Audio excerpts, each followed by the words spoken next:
नमस्कार। आज हम आपको एक ऐसी खबर देना चाहते हैं। हमें मालूम है कि इलेक्शन कमीशन तो कुछ करेगी नहीं, कि उनको अगर रवैया ये लग रहा है क्योंकि वो बीजेपी के सहयोगी हैं तो वो क्यों कुछ करेंगे। तो खबर ये है कि 3 नवंबर 2025 में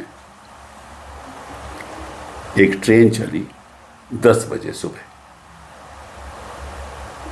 वो ट्रेन करनाल से चली और पानीपत से होते हुए बरौनी गई। इसमें 1500 लोग थे। ये हमें जानकारी है, मिली है जानकारी। एक और ट्रेन चली 11 बजे उसी दिन 3 नवंबर, वो भी करनाल से चली और वो वाया पटना भागलपुर गई। उसमें भी 1500 लोग थे। ये भी हमें जानकारी मिली है। एक तीसरी ट्रेन चली 3 बजे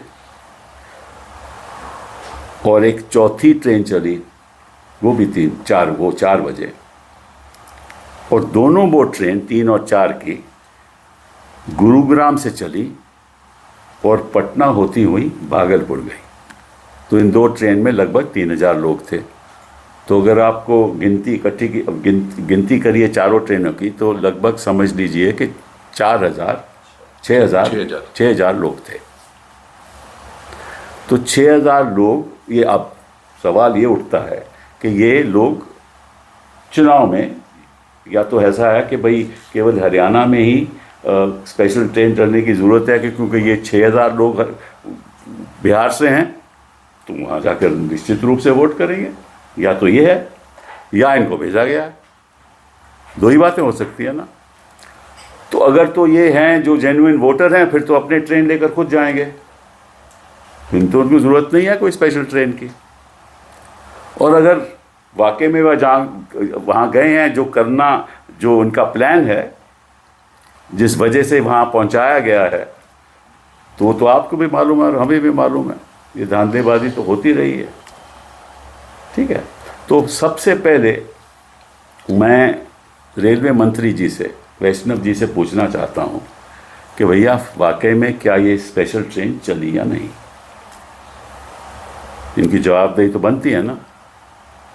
तो पब्लिकली बताएं क्या ये स्पेशल ट्रेन चली। और जो मैंने कहा है 10 बजे, 11 बजे, 3 तारीख को, फिर 3 बजे, 4 बजे वहाँ पहुँची।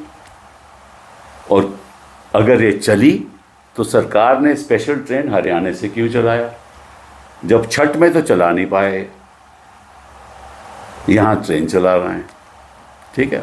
और अगर वाकई में चली तो किस लिए। अगर तो ये जेन्युइन वोटर हैं तो उनके लिए तो स्पेशल ट्रेन की ज़रूरत नहीं है। अगर जेन्युइन वोटर नहीं हैं तो फिर काहे का आपने स्पेशल ट्रेन चलवाई। कुछ छत्ता माहौल तो ख़त्म हो गया। ये सवाल तो रेलवे मंत्री जी बताएंगे ना, हमें अवगत करेंगे कि सही क्या बात है, नहीं है। दूसरी बात कि अगर 6,000 लोग वहाँ पहुँच गए, वो कई जगह पे उतरे होंगे, तो ये भी जानकारी रेलवे मंत्री को होगी कि कितने लोग पटना में उतरे, कितने लोग भागलपुर गए, उनकी जानकारी होगी ना। कितने लोग पानीपत से आए, क्योंकि चली तो ट्रेन वहाँ से करनाल से, कितने तो पानीपत से कितने लोग वहाँ से चढ़े उसमें, और कितने लोग गुरुग्राम जो ट्रेन चल रही थी, कितने लोग वहाँ से चढ़े और कितने लोग पटना से, फिर पटना के बाद वो भागलपुर गए। तो ये जानकारी भी उनको होगी।